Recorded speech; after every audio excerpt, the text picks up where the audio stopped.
Why does this feel so cheap? Why aren't the cars moving? What happened to Mario Kart 9? So Mario Kart 8 is probably the nicest looking game on Switch, and on Wii U. So how does this DLC hold up with its tour-like graphics? Well, surprisingly, it isn't just a copy-paste. Today, I wanted to bring to light what this game does right, as well as its minor and major problems. Now let's start with the surface, the visuals. Going into this, we knew that the graphics would be based off of Mario Kart Tour. But are they really that bad? I'd say no. While I don't prefer this visual style, and they are still a bit cheap looking, I mean, look at the trees. They bought these at a dollar store. But the lighting is pretty good, the reflections are nice, and I appreciate how it gives this game its own identity, and it kind of feels like a new Mario Kart game. Unfortunately, as of now, we only have 2 cups with 8 courses in total.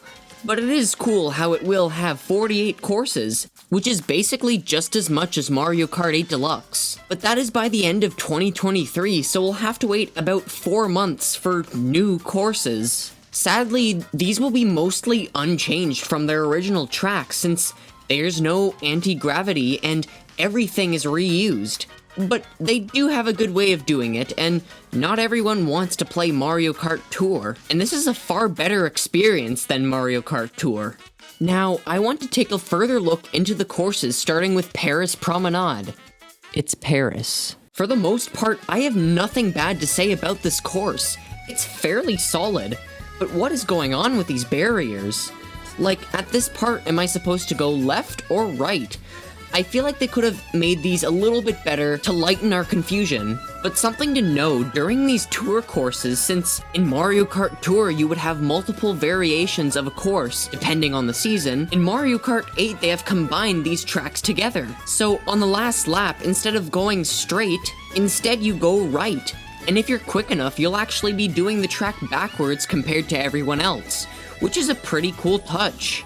On top of that, there are even alternative paths to choose from. So overall, pretty solid course. It's Paris. Now we have Toad Circuit. Come on, Nintendo. We already have 2 Mario Circuits and Donut Plains 3. We don't need another one of these simpler courses. It's kind of boring. The track is just a figure 8.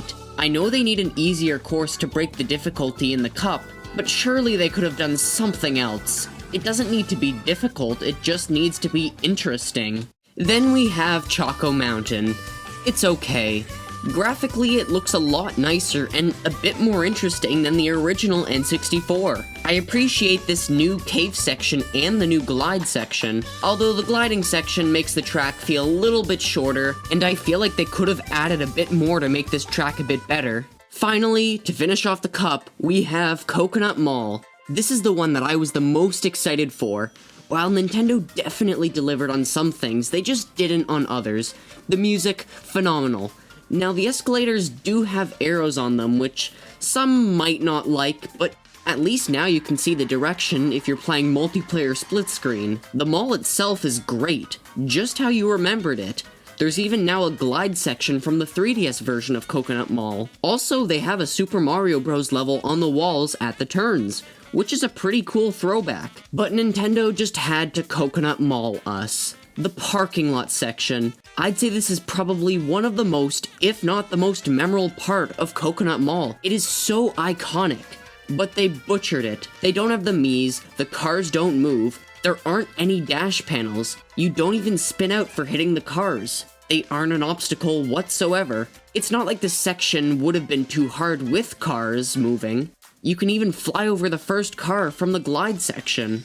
It doesn't kill this track, but this could have been the best level in the first wave of the DLC if this wasn't an issue. So anyway, that was Golden Dash Cup. It's okay, it isn't bad, but it isn't great. I'd say Toad Circuit should have never been part of it, and they needed to fix up Coconut Mall and Choco Mountain a little bit. But then we have the other half of the courses with the Super Bell Cup. Tokyo Blur. This is good. It's quite similar to Paris Promenade, except now the course changes every single lap. So on the second lap, you take a turn and now there are thwomps. Then on the third, you go past the thwomps again, And there's a toll bridge with more thwomps on it, which ends off in a glide section. It's a bit of a shorter track, but it is good. It's a fairly interesting course, which makes up for it being short. Next, we have Shroom Ridge. This is a pretty cool throwback. It's the first time they've ever remade this course. Although the grass texture is super flat, the trees and the rest of the visuals do look kind of cheap. Though I am a pretty big fan of these tracks with cars moving on them, like Toad's Turnpike or Coconut Mall. So, it's pretty cool. And now we have Sky Garden. If we're comparing this track to the original, it now has depth. I mean, look how flat this is. It's honestly incredible how they turned that into this. Even though it was made for Mario Kart Tour, it's a decent course. But finally, we have Ninja Hideaway. This is it. This is the best course in the DLC. Yes, like Sky Garden, it is also from Tour, but this track is incredible. The music. Honestly, this is the main challenge of the course, not getting distracted by how good it is. The difficulty is fun. There's a lot of sharp turns. Lakitu still has trouble picking you up if you fall. Though this one doesn't combine every track like Paris Promenade and Tokyo Blur. But there are so many different paths to choose from. It's fantastic. There's a bunch of spikes you need to avoid, but you could also drive over them if you took the upper path. Then there's a glide section with even more paths to choose from. They thought of everything. I love this track. So Cat Cup, honestly a big step forward from the previous one.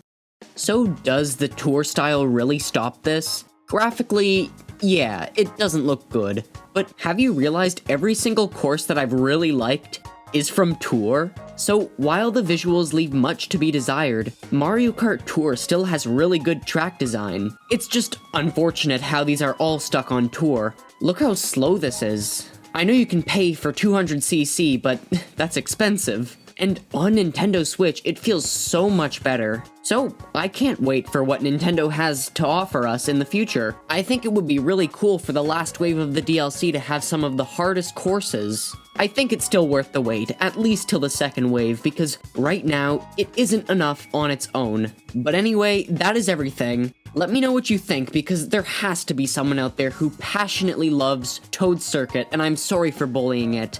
Thanks for watching.